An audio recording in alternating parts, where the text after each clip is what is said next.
Hello friend, good evening. आप सब कैसे हैं फ्रेंड? मैं आशा करता हूँ आप सब अच्छे होंगे। हाँ तो फ्रेंड, आज का टॉपिक है फिर से एनएसएस कंपनी के बारे में, क्योंकि एनएसएस कंपनी का रिक्वायरमेंट आया है अर्जेंटली, तो मैं सोचा क्यों ना आप लोग से शेयर किया जाए, ठीक है ना। तो फ्रेंड, अभी तक आप चैनल पर नए हैं तो प्लीज़ चैनल को सब्सक्राइब कर लीजिए और बगल में बेल आइकन की घंटी दबा दीजिए ताकि नोटिफिकेशन सबसे पहले आप तक हो। तो फ्रेंड, जो रिक्वायरमेंट है, पहले मैं रिक्वायरमेंट के बारे में ही बता दूं क्योंकि ज़्यादा वो करने से कुछ फ़ायदा नहीं है। तो सबसे पहला जो रिक्वायरमेंट है वो है क्यूसी इंस्पेक्टर का, ठीक है ना।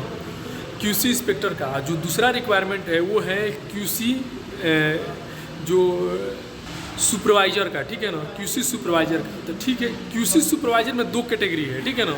एक है बिल्डिंग, यानी कि बिल्डर का, जो बिल्डर लोग बिल्डिंग मारते हैं उसका बिल्डिंग का, और दूसरा है पाइपिंग, ठीक है ना, यानी कि मैकेनिकल लाइन का, ठीक है ना। तो तीन ट्रेड है टोटल। एक है क्यूसी इंस्पेक्टर के लिए, दूसरा है क्यूसी सुपरवाइज़र के लिए, ठीक है ना, तीसरा है क्यूसी सुपरवाइज़र में ही बिल्डिंग के लिए, ठीक है ना। तो तीन रिक्वायरमेंट है, आपसे बता दूं। सबसे पहले मैं ये बता दूं कि तीन रिक्वायरमेंट है, ठीक है ना, क्यूसी का।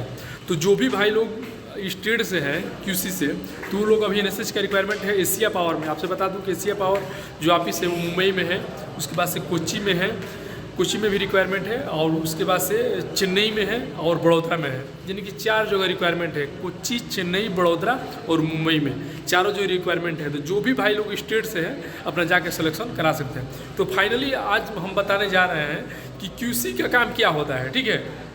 तो देखिए भाई, आपसे मैं बता दूं कि क्यूसी में कई कैटेगरी आता है। एक क्यूसी इंस्पेक्टर होता है, क्यूसी सुपरवाइज़र होता है, और नॉर्मल क्यूसी ऑफिसर होता है, ठीक है ना। तो सबसे पहले मैं बता दूं कि अगर आप क्यूसी में आना चाहते हैं, गल्फ में, सऊदी में या दुबई में या कतर में या बहरीन में, एनएसएस कंपनी में या कोई कंपनी में, ठीक है ना, तो मैं बता दूं कि क्या योग्यता होनी चाहिए, मैंने क्या एलिजिबिलिटी होनी चाहिए, ठीक है ना। मैंने कौन सा पढ़ाई करके और कौन सा कोर्स करके आप क्यूसी में आ सकते हैं, ठीक है ना। सबसे पहले मैं बता दूं कि क्यूसी का काम जो है वो स्टाफ में आता है, ठीक है ना, वर्कर में नहीं, लेबर में नहीं, स्टाफ में आता है। उसका फैसिलिटी है पूरा स्टाफ में मिलती है, ठीक है ना। जैसे कि हम लोग का ये लेबर रूम है, ठीक है ना, मतलब मैकेनिकल का चाहे वर्कर का समझ ले। लेकिन क्यूसी का आपको मैं वीडियो बनाया हूँ, दिखाया हूँ, स्टाफ का उधर दूसरे साइड में रूम है। और वो लोग का जो फैसिलिटी रहता है, समझ लीजिए हम लोग का बाथरूम उधर रहता है, ठीक है ना। जैसे कि रूम से निकल कर बाथरूम अलग रहता है, लेकिन वो लोग का रूम में ही बाथरूम अटैच रहता है, ठीक है ना। बाथरूम लैट्रिन रूम में ही अटैच रहेगा। उसके बाद से रूम का जो फैसिलिटी रहेगा वो केवल 2 से 3 आदमी रहता है एक रूम में, ठीक है ना। और उसके बाद से 2 से 3 आदमी रहेगा और रूम में हर फैसिलिटी रहेगा, यहाँ तक कि फ्रिज रहेगा, एसी तो रहेगा, एसी तो दोनों में रहता है, हम लोग में भी उन लोग में भी। फ्रिज अलग से रहता है, समझ लीजिए। कपाट वपाट का व्यवस्था समझ लीजिए, सब मैंने अलग व्यवस्था रहता है, समझ लीजिए। बेड भी अच्छा रहेगा, मैंने हर चीज़ समझ लीजिए कि वो लोग का फैसिलिटी ज़बरदस्त रहता है, ठीक है ना। उसके बाद से मैं बता दूं कि वो लोग का बोनस भी मिलता है, ठीक है ना। हर महीने वो लोग का बोनस भी मिलता है, बहुत सी कंपनी देती है, और एनएसएस कंपनी तो हर महीने देती है, क्योंकि मैं ऑलरेडी बहरीन में रह चुका हूँ एनएसएस कंपनी में, और हर महीने वो लोग को बोनस मिलता था, समझ लीजिए। क्योंकि बता दूं कि फोरमैन से ऊपर जो सुपरवाइज़र है, फोरमैन तक ले कोई कंपनी का कोई कंपनी में ओवर टाइम देता है, लेकिन जो सुपरवाइज़र से ऊपर ट्रेड है, जैसे इंजीनियर है, सुपरवाइज़र है, मैनेजर है, ठीक है ना, कंस्ट्रक्शन मैनेजर है, ठीक है ना, सीसीएम है, सीनियर कंस्ट्रक्शन मैनेजर है, ठीक है ना, पीडी है, प्रोजेक्ट डायरेक्टर है। तो ये लोग का कि बोनस ही मिलता है, ये लोग को ओवर टाइम नहीं मिलता है। और जैसे कि मैकेनिकल है, रिगर है, हेल्पर है, पाइप फिटर है, प्लम्बर है, हम लोग में जो भी ट्रेड आता है ये लोग का ओवर टाइम मिलता है। चार्जेंट तक लोग को ओवर टाइम मिलता है, लास्ट फोरमैन तक का। लेकिन फोरमैन को कोई कंपनी देती है, ठीक है ना। तो आपसे बता दूं कि क्यूसी जो है वो स्टाफ में आता है, स्टाफ वर्क में आता है, ठीक है ना। अब बताते हैं कि कितना पढ़ाई होना चाहिए। तो सबसे पहले मैं आपसे बता दूं कि अगर आप +2 किए हैं, यानी कि इंटर किए हैं, कम से कम इंटर तक किए हैं, तो आप क्यूसी में आ सकते हैं। वो भी इंटर करके केवल नहीं, क्यूसी का अलग से कोर्स करना पड़ेगा, ठीक है ना। क्यूसी यानी कि क्वालिटी का आपको अलग से कोर्स करना पड़ेगा, उसका पढ़ाई होता है। ट्रेनिंग सेंटर है, वहाँ पे आपको एडमिशन करा के 6 महीना का 1 साल का कोर्स रहता है, वो कोर्स आपको करना पड़ेगा, ठीक है ना। मिनिमम मान के चलिए कि 50,000 1 लाख रुपये आपको खर्चा करना पड़ेगा जेब से, तब जाकर वो कोर्स पूरा करेंगे तो सर्टिफिकेट मिलेगा, ठीक है ना।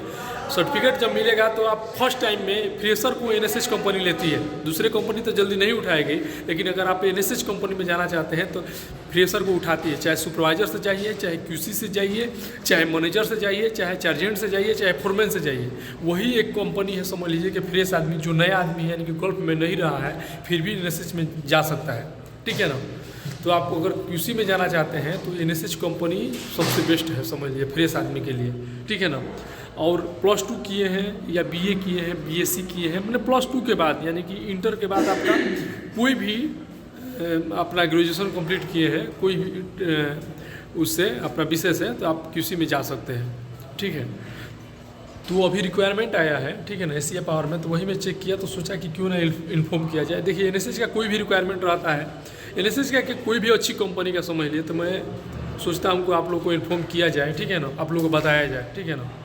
और आपसे बता दूं फ्रेंड कि हर टॉपिक में मैं वीडियो नहीं बना सकता हूं, क्योंकि दिन भर में बहुत से कमेंट आता है, तो एवरी टॉपिक में मैं वीडियो नहीं बना सकता हूं। लेकिन हाँ, जो मेन टॉपिक रहता है तो मैं सोचता हूं कि वीडियो बनाकर आप लोग से शेयर किया जाए, ठीक है। तो QC का काम स्टाफ का काम है, समझ लीजिए आप, बहुत अच्छा काम है, समझ लीजिए। मैं 2 ट्रेड को तो बराबर बताता हूँ, QC के बारे में और सेफ्टी के बारे में। अगर आप गल्फ में आना चाहते हैं, 2 ट्रेड में आप बिंदास आ सकते हैं, ठीक है ना। स्टाफ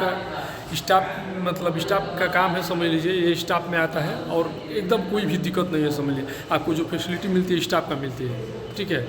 और अगर NSH में आना चाहते हैं तो एजेंट को मत पकड़िएगा, एजेंट को पकड़ेंगे तो 60,000 70,000 ले लेगा। इसके लिए एशिया पावर ऑफिस है, मल्टीलिंक ऑफिस है, ठीक है ना, कोच्चि में है, चेन्नई में है, मुंबई में है, बड़ोदरा में है, कहीं पे भी डायरेक्ट ऑफिस से आप आइएगा तो 40 से 45 हज़ार चार्ज लगेगा और बिंदास आप आ सकते हैं, ठीक है ना। एजेंट पकड़ेंगे तो 50,000 60,000 70,000, 50,000 तो कोई नहीं लेगा, 60,000 से ऊपर रुपया आपसे ले लेगा, ठीक है।